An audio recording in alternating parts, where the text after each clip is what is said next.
After 8 years of waiting, Mount & Blade 2 Bannerlord is finally upon us, in early access. Which is fine, it's fine, I don't even care, because at least I finally get to play it. Mount & Blade Warband is my most played game in my Steam library. I'm a fan of every entry in the series, and even if Fire and Sword wasn't amazing, these games have always had a charm to them that made it so I couldn't just tear myself away from them. Bannerlord does this too, so if you're a fan of the series, don't worry. It's got you covered. If you're new to the series, I'll try to describe the game as simply as possible. It's a medieval-based, fully featured RPG. You create your character and are basically thrown into a living, breathing, dynamic sandbox world, where you can do basically whatever you want. Do you want to go from village to village, recruiting local militia to your cause, then work your way up from a company of mercenaries to a fully fledged lord and vassal of a nation, and eventually maybe even ruler of that land? Go for it. Do it. Do you want to learn the ins and outs of the supply and demand of the deep trade and economy systems in the game? Buying and selling your way into a massive fortune, buying warehouses and businesses to make that fortune? This game has you covered. You'll end up probably doing a little bit of both, actually, since the game is so engaging either way. When it comes to gameplay, you can choose to simulate battles if you want, but I find it to be most fun if I'm on the field with my troops, slashing bad guys from horseback and shouting orders. The battles can be fought in first or third person, and the combat is really skill-based. It's got a rhythm to it that is really fun and different from the previous game. You have to choose the direction of your attacks and blocks and make sure to time it just right so you don't get rocked by the AI. It's an intense system, and makes fights seem dangerous and important, and I love it. I recommend learning how to play on the very easy mode though, because when you start upping that difficulty, it gets really tough. Outside of battles, you'll be controlling your party on the large, gorgeous overworld map, and have typical RPG-style conversations with leaders in cities and villages. There are skill trees, main quests, side quests, and a great loot system, everything you would want to see in an RPG like this.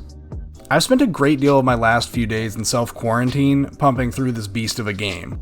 I've only played the campaign so far though, and I haven't even touched the multiplayer modes, so expect that in a different video. What Tale Worlds has delivered with this latest entry is really impressive. The scope of the game is absolutely huge. The graphics are a large step up from the game's predecessors, and the combat is tough but feels extremely satisfying. Though, as great as this game feels to play, I've also got my issues with it.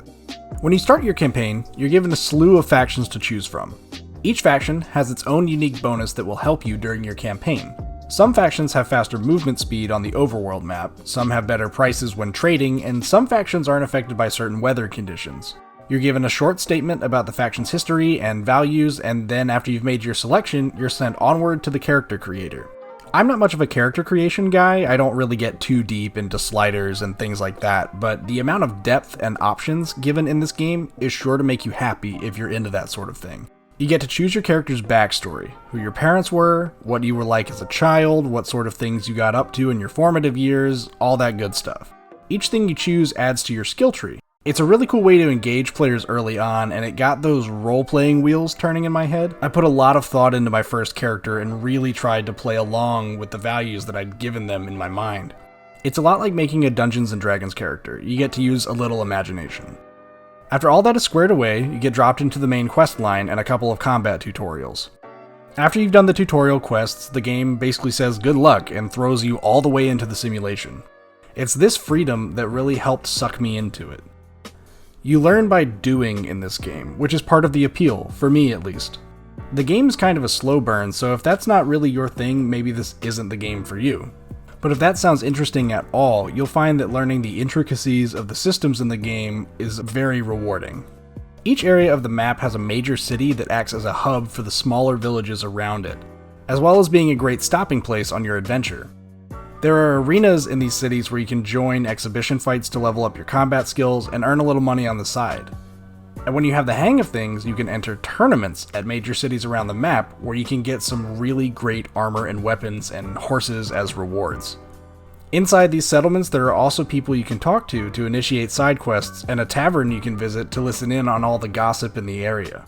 You can even challenge people to board games and bet on the outcome. Be careful though, because the NPCs are pretty good at these games, so don't lose all your gold in one place.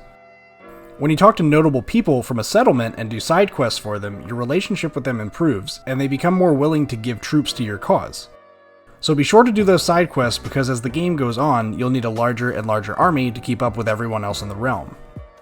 I think that's one of the coolest parts of this game. The world is dynamic. Each time you make a new character, you'll never have the same experience twice. The AI is always making decisions and acting in the same ways that you are. One playthrough, they may decide to storm a castle near you, but in another playthrough, that same faction may make different decisions and focus more on trading and defending their territory. I've got 3 characters that I'm playing right now, and each one has a different kind of campaign going, because the AI is constantly adapting to the things that you do and the things that rival factions are doing. It's really awesome, and it's one of those things that is really unique to the Mount and Blade series. There really is never a dull moment. One of the things I loved about the older Mount and Blade games, and specifically Warband, was the amount of imagination that you had to use while playing the game. That game was old, and when you look at this new game versus the older ones, I mean, it's a huge difference. But those barren maps and sparse character models caused me to fill in a lot of the blanks in my mind. There were a lot of things missing, but it didn't matter too much because the game itself was so good, and the best part of that was how intensely personal it got at times. Mount & Blade Bannerlord works in a similar way in the state it's in right now. It does a good job at filling in some of those gaps from the first game. The overworld map is obviously more fleshed out, cities are huge and sprawling and alive, the fundamentals of the game seem deeper than they used to. However, a lot of the dialogue options when talking to characters lead to a "never mind" option, with no way to progress further in the conversation. The cities and villages are pretty, but the layouts repeat every now and then. It's things like this that scream early access to me, and while it doesn't kill the experience completely, it certainly rips me out of the moment. While the old games had me using my imagination to fill out the idea of the world being dynamic and less than surface level decoration for the systems, this game has me using my imagination and wondering what the game itself will be like later on. It's both a good and bad thing. Like, it's really hard to just describe it, like I can't even write it down.